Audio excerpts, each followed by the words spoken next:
नव नव गीत संगीतक आनंद लेबऽ के लेल हमर YouTube channel DJ Balkrishna music official के लाल बटन दबा के सब्सक्राइब करू आहे घंटी के निशान के जरूर दबाओ। और कहा में श्री गणेश भगवान ये गीत बहुत वायरल भेल। और सुनाबी यहाँ सबके हरे कहा में जन्मे बाबू रामचंद्र कहमा जय हो बाबू कृष्ण जन्मे कहमा बाबू कृष्ण जन्मे हो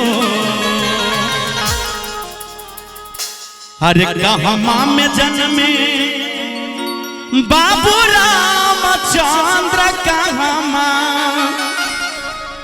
बाबू कृष्ण जन्मे कहमा बाबू कृष्ण जन्मे हो।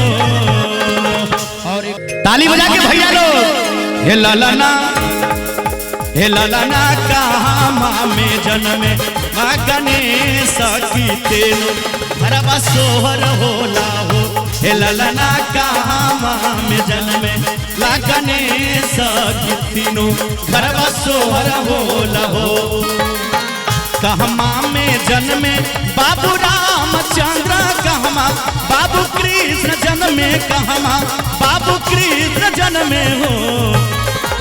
कहमा में जन्मे बाबू रामचंद्र कहमा बाबू कृष्ण जन्मे कहमा बाबू कृष्ण जन्मे हो।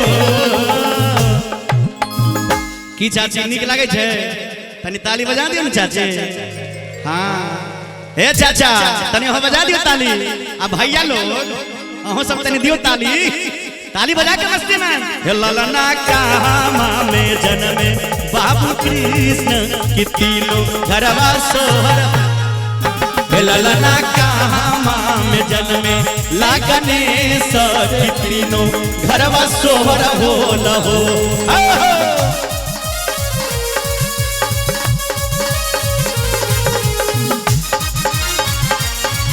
जय हो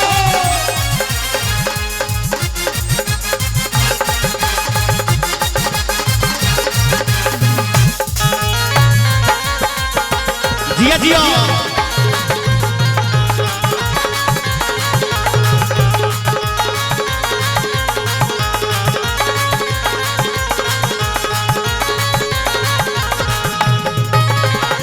अवधा में जन्मे बाबू रामचंद्र गोकुला में कृष्ण जन्मे गोकुला में कृष्ण जन्मे हो। अवधा में जन्मे बाबू रामचंद्र गोकुला में कृष्ण जन्मे गोकुला में कृष्ण जन्मे हो। अवधा में जन्मे बाबू रामचंद्र गोकुला में कृष्ण जन्मे गोकुला में कृष्ण जन्मे हो। अयोध्या में भगवान श्री रामचंद्र जी के जन्म भेलन। जय हो गोकुल नगरी में कन्हैया जी के जन्म भेलन। आ कृष्ण भगवान के आ गणेश भगवान के जन्म कतौ भेले के सब बतेबे कनी हाथ उठाओ एक बार बताओ कतौ भेले बताइयो। गणेश भगवान का जन्म कहाँ भेले बताओ ना तनी भैया सब वहां सब ताली दो एक बार मस्ती में। हे ललना पर्वत पर जन्मे गणेश की हे ललना पर्वत पर जन्मे गणेश की तीनों घरवा सोहर होला हे।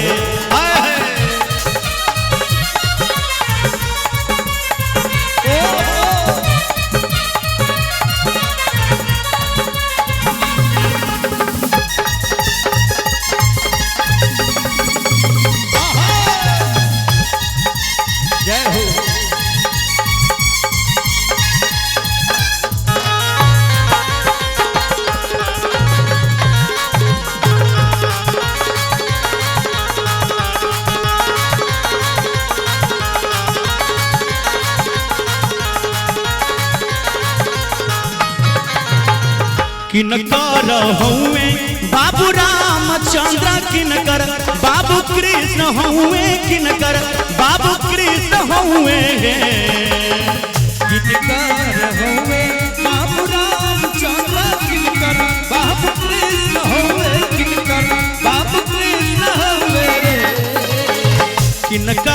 हुए बाबू रामचंद्र किनकर बाबू कृष्ण हुए किनकर बाबू कृष्ण हुए फूल बागवा में खिल जाए गणेश भगवान का प्यार आप भक्तों में भर जाए और तालियां इतना जोर से बजाइए कि पूरा बसकट्टी गांव हिल जाए। एक बार जोरदार ताली बजा के मस्ती में हे ललना किन कर हुए बाबू वह गणेश की तेनो घरवा सोहर होला हो हे ललना किन कर हुए बाबू वह गणेश की तीनों घरवा सोहर होला है।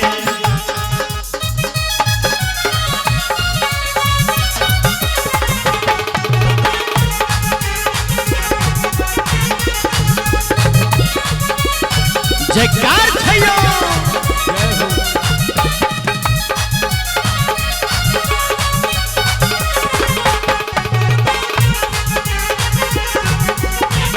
बहुत बढ़िया।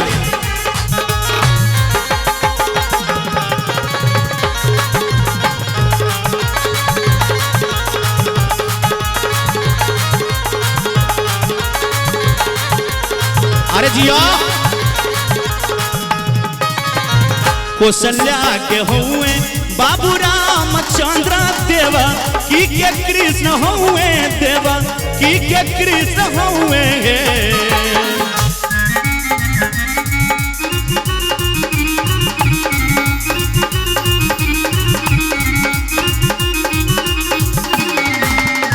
कौशल्या के हुए बाबू रामचंद्र देवा की के कृष्ण हुए देवा की के कृष्ण हुए